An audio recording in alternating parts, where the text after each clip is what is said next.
Sean, 40-year-old physiotherapist trying to get athletic. It's a beautiful day.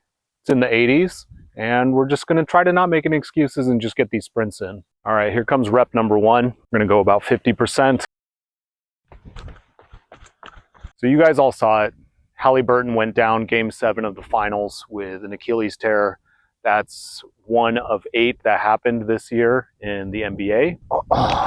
It's windy as shit out here, so I got to lower that stand.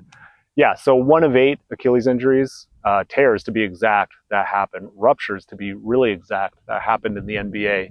And all of the internet is aflutter with like, what the heck is going on with these athletes? As a physiotherapist, kind of the first thing I look at is our big umbrella term of load management.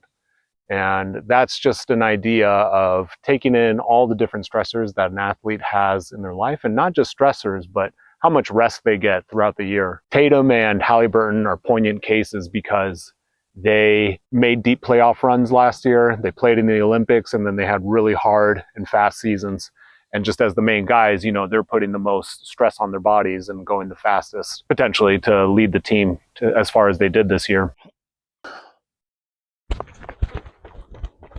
And so in the case of Jason Tatum and Halliburton, you'd have to assume that their healthcare team, their sports medicine team would be monitoring all the stresses that they're going through, all the training they're doing, all their kind of rehab concepts to get their joints and muscles and soft tissue ready. That was probably all being monitored.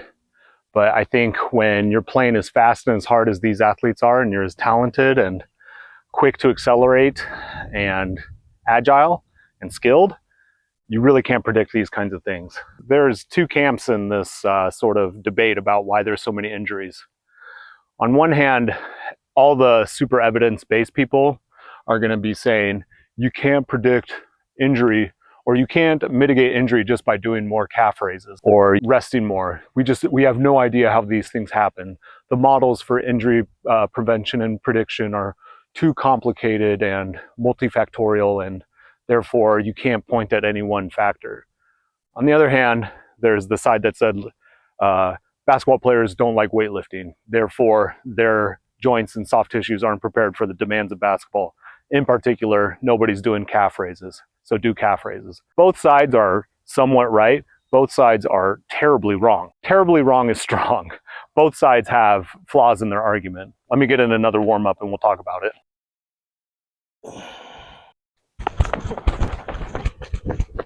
I'm gonna get my butt higher when I do those starts. If you think this evidence-based camp is not gonna have an off-season and in-season heel raise protocol where they're trying to strengthen the calves and Achilles of all their athletes, some sort of aggressive, some sort of aggressive isometric protocol where they're strengthening their tendons, then you're out of your goddamn mind. Of course that's gonna happen.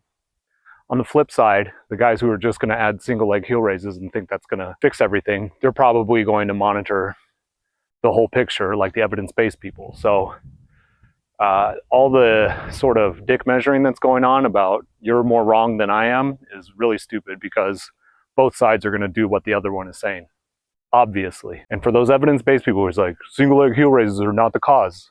Yeah, I get it, but you know you're going to have that in the back of your head, and you know you're going to train that or throw that into your programs more meticulously, more, what's the word? Conscientiously. You're gonna do it. It's starting to feel a little warm. We're gonna try to get our butt up on this one. Little right leg start. For whatever reason, when I'm on my left leg, I cannot get my other foot down. It's so crazy. But on this one, I'm able to dig my left foot in. So begs the question, Sean, what the hell does this have to do with me? I'm not an elite athlete. I don't have a full medical training staff. Well, guess what? Neither do I. So global concepts. Let's talk about global concepts with load management. This is the gist. The gist of it is the body can adapt to quite a lot, right? It can get quite a lot of work in, but it can't do it all at once. And so what you need to do is just week to week, you're adding layers. And then when nagging injury starts to creep up, like my left calf in this instance, or I've complained about my elbows in the past, then you know that you need to back something off and then spend a couple weeks at this more regressed state. There's innumerable ways to accomplish that. You can reduce the intensity by lowering the weights of the workouts you're doing. You can lower your volume by reducing sets and reps. You can take more rest days. You can work out less frequently. You can additionally also work out more frequently, but do less in each session. There's a lot of ways to approach it, but when you zoom out, you want to be generally consistent with what you accomplish week to week and kind of just add a plus or a minus or maybe a zero where you're just kind of maintaining what you've always done while the body adapts, because it's a very, very slow process. We know with tendons that adaptation takes, I think, around 3 months. Muscle hypertrophy, when you start a new program, I don't think those muscles really come online and start having a marked hypertrophy response until 8 weeks. And then we know that the fastest adaptation that'll happen is your neurological. So, you think about sprinting or jumping or anything, that's going to most likely be your coordination, proprioception, kind of nervous system stuff, activation, that kind of stuff. We're going to go a little gingerly, especially on this drive phase of this left-footed start because of that left Achilles.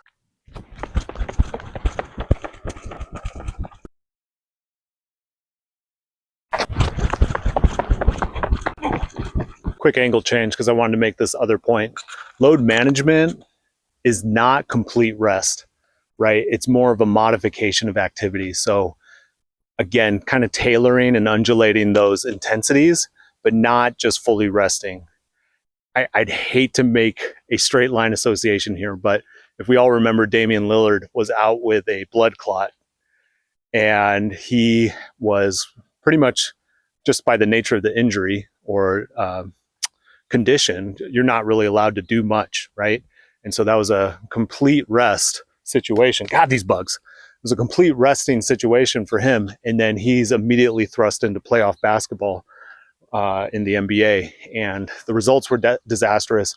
Again, we'd hate to say that that was the one cause of it, but that's kind of common in the injury literature, is that complete rest is not really the solution, because those spikes in load are what can be a contributor to injury. So if you can kind of smooth out that curve as best you can by keeping your workload in general high, but just, again, managing those fine details about intensity and volume and overall stress in your life, then you're able to continue to train, but you're not overdoing it in any one session.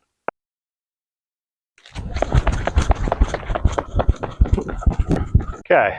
Left Achilles was feeling that a little bit. I'm going to rest that thing, take my own advice, use some load management principles to avoid, one, tearing my shit up, and two, getting maybe like an Achilles tendinopathy, which I've had in the past. I would not recommend it to my worst enemy.